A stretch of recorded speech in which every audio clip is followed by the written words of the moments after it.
Hi guys, in this video I am going to discuss about conjunction, that is conjunction series 1. What do you mean by conjunction? Conjunction is a word used to connect two or other independent clauses. ಇದು ಎರಡು ಅಥವಾ ಇತರ ಸ್ವತಂತ್ರ ಉಪವಾಕ್ಯಗಳನ್ನು ಜೋಡಿಸಲು ಬಳಸಲಾಗುತ್ತದೆ. ಯಾವುದು? Conjunction. Clauses means ಉಪವಾಕ್ಯಗಳು. ಸಣ್ಣ ಸಣ್ಣ ವಾಕ್ಯಗಳಿಗೆ ಉಪವಾಕ್ಯಗಳು ಅಂತ ಕರೀತಾರೆ. Then what are the examples of conjunctions? And, or, but, hence, even, since, as, for. Like this, many conjunctions are there. See here, and, or. So these are the very simple conjunctions. See here some examples. Raju and Ravi are good friends. So, and is the conjunction. It is used to connect two independent clauses. ಇದು and ಅನ್ನೋದೇನಿದೆಯಲ್ಲ, ಎರಡು ಸ್ವತಂತ್ರ ಉಪವಾಕ್ಯಗಳನ್ನು ಜೋಡಿಸುತ್ತದೆ. For example, Raju is a good friend of Ravi. This is one independent clause. ಇದು ಒಂದು ಸ್ವತಂತ್ರ ಉಪವಾಕ್ಯ. Ravi is a good friend of Raju. This is also a one independent clause. ಇದು ಒಂದು ಸ್ವತಂತ್ರ ಉಪವಾಕ್ಯವಾಗಿದೆ. ಸೊ ಈ ಎರಡು ಸ್ವತಂತ್ರ ಉಪವಾಕ್ಯಗಳನ್ನ ಹೇಗೆ ಜೋಡಿಸಬೇಕು ಹಾಗಾದ್ರೆ? Using the conjunction and. It has connected two independent clauses to form a single sentence. See here, Raju and Ravi are good friends. ಇದು ಎರಡು ಉಪವಾಕ್ಯಗಳನ್ನ ಜೋಡಿಸಿ ಒಂದೇ ವಾಕ್ಯವನ್ನ ರಚಿಸಿದೆ. Next, he has invited you and me to the party. ಇಲ್ಲಿ ಎರಡು ಉಪವಾಕ್ಯಗಳನ್ನ ಜೋಡಿಸಲಾಗಿದೆ using and. He has invited you to the party. ಅವನು ನಿನಗೆ ಪಾರ್ಟಿಗೆ ಆಹ್ವಾನಿಸಿದ್ದಾನೆ. This is one clause. He has invited me to the party. This is also one independent clause. Then how you are going to connect these two independent clauses to form a single sentence? See here, he has invited you and me to the party. ಅವನು ನಿನ್ನನ್ನು ಮತ್ತು ನನ್ನನ್ನು ಪಾರ್ಟಿಗೆ ಆಹ್ವಾನಿಸಿದ್ದಾನೆ. So like this we can connect two independent clauses to make a single sentence. See here, next, ಇವಾಗ these are the two examples of and. Next, see here, or. Would you like to have tea or coffee? ನೀವು coffee ಕುಡಿಯಲು ಬಯಸುತ್ತೀರಾ ಅಥವಾ tea ಕುಡಿಯಲು ಬಯಸುತ್ತೀರಾ? ಇಲ್ಲಿ ಎರಡು independent clauses connect ಆಗಿವೆ using the conjunction or. Would you like to have coffee? This is one independent clause. Would you like to have tea? This is also a one independent clause. So we have connected these two independent clauses to form a single sentence. That is, would you like to have tea or coffee? ನೀವು tea ಅಥವಾ coffee ಕುಡಿಯಲು ಬಯಸುತ್ತೀರಾ? Next, which should we play? Cricket or football? ಯಾವುದನ್ನ ಆಟ ಆಡಬೇಕು? Cricket ಅಥವಾ football? Here also two clauses are connected together within a sentence. Next conjunction is but. See here, but has different meanings in different context. But ಅನ್ನೋದೇನಿದೆಯಲ್ಲ, ಬೇರೆ ಬೇರೆ ಸಂದರ್ಭಗಳಲ್ಲಿ ಬೇರೆ ಬೇರೆ ಅರ್ಥವನ್ನ ನೀಡುತ್ತೆ. See here, but ಅಂದ್ರೆ ಆದರೆ. ಕೆಲವೊಂದು ಸಂದರ್ಭಗಳಲ್ಲಿ ಹೊರತುಪಡಿಸಿ ಅಂತಾನೂ ಕೂಡ ಮೀನಿಂಗ್ ಬರುತ್ತೆ. ಇನ್ನು ಕೆಲವು ಸಂದರ್ಭಗಳಲ್ಲಿ ರಾದರ್ ಬದಲಾಗಿ ಅಂತಾನೂ ಕೂಡ ನಾವು ಯೂಸ್ ಮಾಡಬಹುದು. See the examples over here. She can do anything but not dance. See here, is there any two independent clauses? ಇಲ್ಲಿ ಎರಡು ಇಂಡಿಪೆಂಡೆಂಟ್ ಕ್ಲಾಸಸ್ ಇದಾವ. What do you mean by independent clauses? If sentence has its own subject and verb, ಯಾವುದೇ ಒಂದು ವಾಕ್ಯದಲ್ಲಿ subject ಮತ್ತು ಕ್ರಿಯೆ ಇದ್ದಾಗ ಅಂತಹ ವಾಕ್ಯವನ್ನು ನಾವು ಇಂಡಿಪೆಂಡೆಂಟ್ ಸೆಂಟೆನ್ಸ್ ಅಂತ ಕರಿತೀವಿ. ಇಂಡಿಪೆಂಡೆಂಟ್ ಕ್ಲಾಸ್, ಸ್ವತಂತ್ರ ವಾಕ್ಯ ಅಥವಾ ಉಪವಾಕ್ಯ. She can do anything. In this sentence, subject and verb also there. So this is a complete sentence. ಇದು ಒಂದು ಸಣ್ಣ ವಾಕ್ಯವಾಗಿದೆ, ಇಂಡಿಪೆಂಡೆಂಟ್ ಕ್ಲಾಸ್ ಅಂತ ಕರಿಬಹುದು. But not dance. Not dance, this is not any independent clause. ಇದು ಯಾವುದೇ ಸ್ವತಂತ್ರ ವಾಕ್ಯ ಅಲ್ಲ, ಉಪವಾಕ್ಯ ಅಲ್ಲ. ಯಾಕಂದ್ರೆ ಈ ವಾಕ್ಯದಲ್ಲಿ ಯಾವುದೇ ಸಬ್ಜೆಕ್ಟ್ ಇಲ್ಲ, ವರ್ಬ್ ಇಲ್ಲ, ಅಂದ್ರೆ ವಿಷಯ ಮತ್ತು ಕ್ರಿಯಾಪದ ಕಂಡು ಬರ್ತಾ ಇಲ್ಲ ನಾಟ್ ಡ್ಯಾನ್ಸ್ ಅನ್ನೋದ್ರಲ್ಲಿ. So there is no need to put a comma before the word but. ಈ ಬಟ್ ಹಿಂದ್ಗಡೆ ಈ ಕಾಮಾ ಕೊಡೋ ಅವಶ್ಯಕತೆ ಇರೋದಿಲ್ಲ. ಯಾಕಂದ್ರೆ ಎರಡು ಸ್ವತಂತ್ರ ಉಪವಾಕ್ಯಗಳು ಇದ್ದಾಗ ಮಾತ್ರ ನಾವಿಲ್ಲಿ we have to put comma. So ಎರಡು ಸ್ವತಂತ್ರ ಉಪವಾಕ್ಯಗಳು ಇಲ್ಲದಂತಹ ಸಂದರ್ಭದಲ್ಲಿ there is no need to put a comma over here. So this you have to remember. She can do anything but not dance.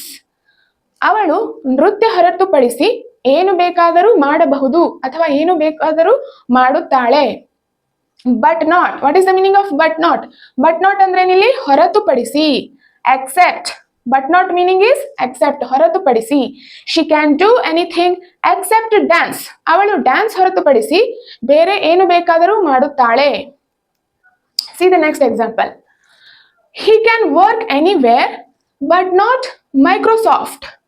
He can work anywhere. This is one independent clause. ಇದು ಒಂದು ಉಪವಾಕ್ಯವಾಗಿದೆ. ಯಾಕಂದ್ರೆ ಈ ವಾಕ್ಯದಲ್ಲಿ subject ಇದೆ ಮತ್ತೆ verb ಇದೆ. So this is independent clause. Not Microsoft. This is not any independent clause. ಯಾಕಂದ್ರೆ ಈ ಕ್ಲಾಸ್ ಅಲ್ಲಿ ಯಾವುದೇ ವಿಷಯ ಮತ್ತು ಕ್ರಿಯಾಪದ ಕಂಡು ಬರ್ತಾ ಇಲ್ಲ. ಆದ್ರಿಂದ ನಾವು ಈ ಬಟ್ ಅನ್ನೋ ಪದದ ಹಿಂದೆ ಕಾಮಾ ಹಾಕೋ ಅವಶ್ಯಕತೆ ಇಲ್ಲ. ಅವನು ಮೈಕ್ರೋಸಾಫ್ಟ್ ಇಸ್ ಎ ಕಂಪನಿ. ಅವನು ಮೈಕ್ರೋಸಾಫ್ಟ್ ಹೊರತುಪಡಿಸಿ ಎಲ್ಲಿಯಾದರೂ ಕೆಲಸ ಮಾಡಬಹುದು ಅಥವಾ ಎಲ್ಲಿಯಾದರೂ ಕೆಲಸ ಮಾಡುತ್ತಾನೆ. What is the meaning of but not? But not ಅಂದ್ರೇನು? Except. He can work anywhere except Microsoft. ಅವನು ಮೈಕ್ರೋಸಾಫ್ಟ್ ಹೊರತುಪಡಿಸಿ ಬೇರೆ ಎಲ್ಲಿಯಾದರೂ ಕೆಲಸ ಮಾಡಬಹುದು ಅಥವಾ ಕೆಲಸ ಮಾಡುತ್ತಾನೆ. Next example. She is not a child but an adult. She is not a child. This is one independent clause. ಇದು ಒಂದು ಸ್ವತಂತ್ರ ಉಪವಾಕ್ಯವಾಗಿದೆ because it has a subject and verb. ಈ ಸೆಂಟೆನ್ಸ್ ನಲ್ಲಿ ಸಬ್ಜೆಕ್ಟ್ ಮತ್ತೆ ವರ್ಬ್ ಇದೆ. ಆದ್ರಿಂದ ಇದು ಒಂದು ಕಂಪ್ಲೀಟ್ ಸೆಂಟೆನ್ಸ್ ಆಗಿದೆ. an adult ಇದು ಇಂಡಿಪೆಂಡೆಂಟ್ ಕ್ಲಾಸ್. ಹಾಗಾದ್ರೆ ಇದು ಒಂದು ಸ್ವತಂತ್ರ ಉಪವಾಕ್ಯವಾಗಿದೆಯಾ? yes, she is not a child, she is an adult. ಇಲ್ಲಿ ಎರಡು ಉಪವಾಕ್ಯಗಳನ್ನ ಜೋಡಿಸಲಾಗಿದೆ. That's why we have to put a comma before the word but. ಈ but ಹಿಂದ್ಗಡೆ ನಾವು ಕಾಮಾ ಬರಿಬೇಕು. She is not a child but an adult. ಅವಳು ಮಗು ಅಲ್ಲ, ಬದಲಾಗಿ ವಯಸ್ಕಳು. ಇಲ್ಲಿ but ಮೀನಿಂಗ್ ಯಾವ ತರ ಅರ್ಥ ಕೊಡುತ್ತೆ ಹಾಗಾದ್ರೆ? ಬದಲಾಗಿ. She is not a child, rather an adult. ಅವಳು ಮಗು ಅಲ್ಲ, ಬದಲಾಗಿ ವಯಸ್ಕಳು. What is the meaning of rather? Rather ಅಂದ್ರೆ ಇಲ್ಲಿ ಬದಲಾಗಿ. Next, he is not a cricketer but a swimmer. He is not a cricketer. This is one independent clause. A swimmer. Is it independent clause? Yes. He is not a cricketer. He is a swimmer. ಇಲ್ಲಿ ಎರಡು independent ಕ್ಲಾಸ್ಗಳನ್ನ ಜೋಡಿಸಲಾಗಿದೆ. ಅವನು ಕ್ರಿಕೆಟಿಗನಲ್ಲ, ಬದಲಾಗಿ ಈಜುಗಾರ. That's why we have to put a comma before the word but. ಇಲ್ಲೇನಾಗಿತ್ತು ಹಾಗಾದ್ರೆ? Not Microsoft ಅನ್ನೋದೇನಿದು ಯಾವುದೇ ಒಂದು independent class ಅಲ್ಲ. ಹಿ ಕ್ಯಾನ್ ನಾಟ್ ಮೈಕ್ರೋಸಾಫ್ಟ್ ಅದು ಯಾವುದೇ ಮೀನಿಂಗ್ ಕಂಪ್ಲೀಟ್ ಉಪವಾಕ್ಯ ಆಗೋದಿಲ್ಲ. ಬಟ್ ಇಲ್ಲಿ ಎರಡು ಉಪವಾಕ್ಯಗಳು ಇದ್ದಾಗ, ಇಂಡಿಪೆಂಡೆಂಟ್ ಉಪವಾಕ್ಯಗಳು ಇದ್ದಾಗ ನಾವು ಅದನ್ನ ಕಾಮಾದಿಂದ ಸಪರೇಟ್ ಮಾಡಬೇಕಾಗುತ್ತೆ. See here next. He is not a cricketer, rather swimmer. ಅವನು ಕ್ರಿಕೆಟಿಗನಲ್ಲ, ಬದಲಾಗಿ ಈಜುಗಾರ. Let me take another example. She was not happy but unhappy. She was not happy, rather unhappy. So there are two independent clauses are there. How? She was not happy. This is one independent clause. She was unhappy. This is another independent clause. So we have connected these two independent clauses. ಇವೆರಡನ್ನು ಕೂಡ ನಾವು ಜೋಡಿಸಿದ್ದೇವೆ. ಹೇಗೆ? She was not happy, rather unhappy. ಅವಳು ಸಂತೋಷವಾಗಿರಲಿಲ್ಲ, ಬದಲಾಗಿ ಅತೃಪ್ತಳಾಗಿದ್ದಳು. So we have to put a comma before the word rather. ಯಾಕಂದ್ರೆ ಇಲ್ಲಿ ಎರಡು ಇಂಡಿಪೆಂಡೆಂಟ್ ಕ್ಲಾಸಸ್ ಅನ್ನ ನಾವು ಜೋಡಿಸಿದ್ದೀವಿ. Let me take another simple example. I want to play but I have an exam. ನನಗೆ ಆಡಬೇಕು ಅಂತ ಅನಿಸ್ತಾ ಇದೆ, ಆದ್ರೆ ನನಗೆ ಪರೀಕ್ಷೆ ಇದೆ. ಇಲ್ಲಿ ಮೀನಿಂಗ್ ಬಟ್ ಮೀನಿಂಗ್ ಏನಾಗುತ್ತೆ? ಆದರೆ. So it has different meanings in different context. ಬೇರೆ ಬೇರೆ ಸಂದರ್ಭಗಳಲ್ಲಿ ಬಟ್ ಮೀನಿಂಗ್ ಚೇಂಜ್ ಆಗುತ್ತೆ, ಬೇರೆ ಅರ್ಥ ಕೊಡುತ್ತೆ. So this you have to remember. See here one more thing. Ram walks to the school and Rahul takes the bus. ರಾಮನು ಶಾಲೆಗೆ ನಡೆದುಕೊಂಡು ಹೋಗುತ್ತಾನೆ ಮತ್ತು ರಾಹುಲ್ ಬಸ್ ಹತ್ತುತ್ತಾನೆ. I have used here comma before the word and. ಈ ಅಂಡ್ ಹಿಂದ್ಗಡೆ ನಾನು ಕಾಮಾ ಯೂಸ್ ಮಾಡಿದ್ದೀನಿ. Then why didn't I put the comma before this and ಈ ಅಂಡ್ ಹಿಂದ್ಗಡೆ ನಾನು ಕಾಮಾ ಯಾಕೆ ಯೂಸ್ ಮಾಡಿಲ್ಲ? See here, Raju and Ravi are good friends. So in this sentence two subjects are there, Raju and Ravi. These two subjects are connected to the same verb. ಯಾಕಂದ್ರೆ ಈ ಎರಡು ಸಬ್ಜೆಕ್ಟ್ಗಳು ಒಂದೇ ಕ್ರಿಯಾಪದಕ್ಕೆ ಸಂಬಂಧ ಪಡುತ್ತವೆ. ಸೊ ಅಂತಹ ಸಂದರ್ಭದಲ್ಲಿ ನಾವು ಇಲ್ಲಿ ಯಾವುದೇ ಕಾಮ ಯೂಸ್ ಮಾಡೋ ಹಾಗಿಲ್ಲ. ಇನ್ this case also same, he has invited you and me to the party. ಇಲ್ಲಿ ಯು ಅಂಡ್ ಮೀ ಅನ್ನೋದೇನು? ಎರಡು ಆಬ್ಜೆಕ್ಟ್ಗಳು. Okay, you and me, these two objects connected to the same verb. ಈ ಎರಡು ಆಬ್ಜೆಕ್ಟ್ಗಳು ಒಂದೇ ಕ್ರಿಯಾಪದಕ್ಕೆ ಸಂಬಂಧ ಪಡುತ್ತವೆ. ಯಾಕಂದ್ರೆ ಎರಡು ಸಬ್ಜೆಕ್ಟ್ಗಳು ಮತ್ತು ಎರಡು ಆಬ್ಜೆಕ್ಟ್ಗಳು ಒಂದೇ ಕ್ರಿಯಾಪದಕ್ಕೆ ಸಂಬಂಧಪಟ್ಟಿರೋದ್ರಿಂದ we do not use any comma over here. ಇಲ್ಲಿ ಎರಡು ಸ್ವತಂತ್ರ ವಾಕ್ಯಗಳಿವೆ. So you have to remember this. Okay, let us see the next conjunctions. For, as, because, since. ಈ ಎಲ್ಲದರ ಮೀನಿಂಗ್ ಒಂದೇ ಆಗಿದೆ. ಅದೇನಂದ್ರೆ ಏಕೆಂದರೆ. Let us see the examples. I didn't go because I was tired. I didn't go, ನಾನು ಹೋಗಲಿಲ್ಲ. Because, ಏಕೆಂದರೆ. I was tired, ನನಗೆ ದಣಿವಾಗಿದ್ದರಿಂದ. Next, I didn't go as I was tired. ನಾನು ಹೋಗಲಿಲ್ಲ as, ಏಕೆಂದರೆ. I was tired, ನನಗೆ ದಣಿವಾಗಿದ್ದರಿಂದ. ಇಲ್ಲಿ as ಅಂದ್ರೆ ಏನ್ ಮೀನಿಂಗ್ ಬರುತ್ತೆ ಹಾಗಾದ್ರೆ? ಏಕೆಂದರೆ. I didn't go, for I was tired. ನಾನು ಹೋಗಲಿಲ್ಲ ಯಾಕಂದ್ರೆ ನನಗೆ ದಣಿವಾಗಿದ್ದರಿಂದ. For I was tired. Next, I didn't go since I was tired. ನಾನು ಹೋಗಲಿಲ್ಲ ಏಕೆಂದರೆ ನನಗೆ ದಣಿವಾಗಿದ್ದರಿಂದ. For, as, because, since ಈ ಎಲ್ಲ ಮೀನಿಂಗ್ ಕೂಡ ಏಕೆಂದರೆ ಅಂತಾನೆ ಆಗುತ್ತೆ. Let us see some rules over here. See here first, because is used at the middle of the sentence. ಇಲ್ಲಿ because always is used at the middle of the sentence. ನಾವು ಈ because ಅನ್ನ sentence ವಾಕ್ಯದ ಮಧ್ಯದಲ್ಲೇ ಬರಿಬೇಕು. I didn't go because I was tired. So this is correct. See here, if we write because at the beginning of the sentence, what will happen? See here, because I was tired, I didn't go.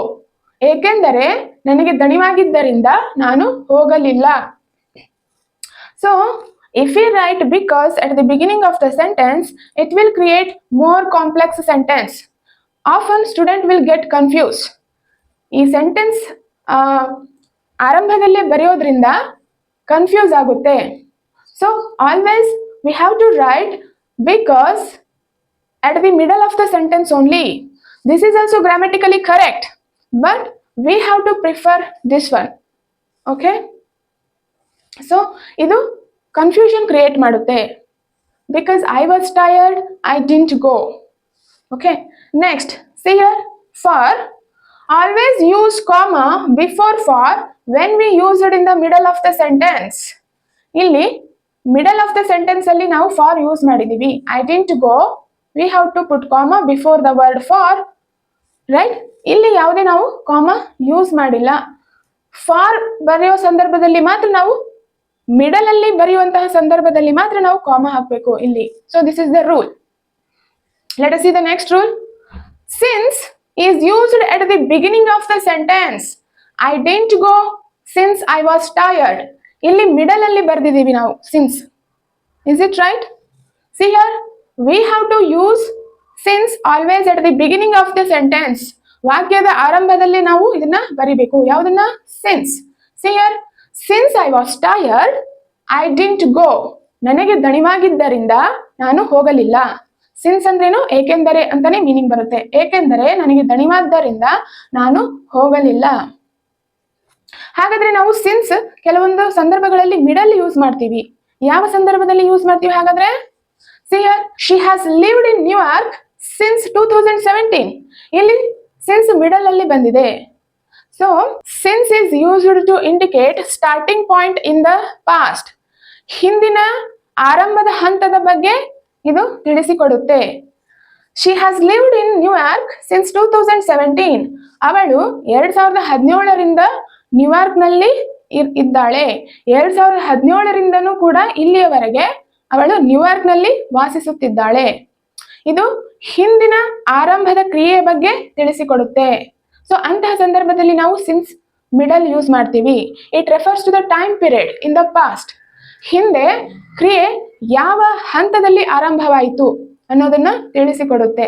So ಅಂತಹ ಸಂದರ್ಭದಲ್ಲಿ ಮಾತ್ರ ನಾವು since ಅನ್ನ middle use ಮಾಡಬಹುದು. ಆದ್ರೆ ಇಲ್ಲಿ middle use ಮಾಡೋ ಹಾಗಿಲ್ಲ. Since is used at the beginning of the sentence only. ಯಾಕಂದ್ರೆ ಇಲ್ಲಿ ಮೀನಿಂಗ್ ಚೇಂಜ್ ಆಗುತ್ತೆ. ಏಕೆಂದರೆ ಅಂತ. Since I was tired I didn't go. ಇಲ್ಲಿ ಈ ಸಿನ್ಸ್ ಏನಿದೆಯಲ್ಲ ಯಾವುದೇ ಕಾಲಾವಧಿಯ ಬಗ್ಗೆ ತಿಳಿಸಿಕೊಡ್ತಾ ಇಲ್ಲ, ಹಿಂದಿನ ಕಾಲಾವಧಿಯ ಬಗ್ಗೆ. ಆದ್ರೆ ಇಲ್ಲಿ ಯಾವ ಹಂತದಲ್ಲಿ ಕ್ರಿಯೆ ಆರಂಭವಾಯಿತು ಅನ್ನೋದನ್ನ ತಿಳಿಸ್ಕೊಡ್ತಾ ಇದೆ. 2017ರಿಂದ ಆರಂಭವಾಯಿತು. ಅವಳು ವಾಸ ಮಾಡ್ತಾ ಇರೋದು ಎಲ್ಲಿಂದ ಸ್ಟಾರ್ಟ್ ಆಯ್ತು? 2017ರಿಂದ. ಸೊ ಇದು ಕಾಲಾವಧಿಯನ್ನ ಸೂಚಿಸುತ್ತೆ ಇಲ್ಲಿ ಮಿಡಲ್ ಅಲ್ಲಿರೋ ಸಿನ್ಸ್. ಆದ್ರೆ ಇಲ್ಲಿ ಆರಂಭದಲ್ಲಿ ಬರೆದಾಗ ಅದ್ರ ಮೀನಿಂಗ್ ಚೇಂಜ್ ಆಗುತ್ತೆ. ಏಕೆಂದರೆ since I was tired I didn't go. ಏಕೆಂದರೆ ನಾನು ದಣಿದಿದ್ದರಿಂದ ನಾನು ಹೋಗಲಿಲ್ಲ. So this is right. In this case we have to prefer this one. I didn't go because I was tired. We have to write because always at the middle of the sentence. So this will lead more confusion. So don't prefer this. We have to prefer this one. As conjunction na ನಾವು middle ಅಲ್ಲೂ ಬರಿಬಹುದು, at the beginning of the sentence ಕೂಡ ಬರಿಬಹುದು. ಯಾವುದು? as ಮತ್ತೆ for. as ಮತ್ತೆ for ಇವೆರಡನ್ನೂ ಸಹ ನಾವು middle ಅಲ್ಲೂ ಬರಿಬಹುದು ಮತ್ತೆ ಸ್ಟಾರ್ಟಿಂಗ್ ಆಫ್ ದ ಸೆಂಟೆನ್ಸ್ ಕೂಡ ಯೂಸ್ ಮಾಡಬಹುದು. So this is all about conjunctions. I hope this is clear to you. Stay tuned in the next video.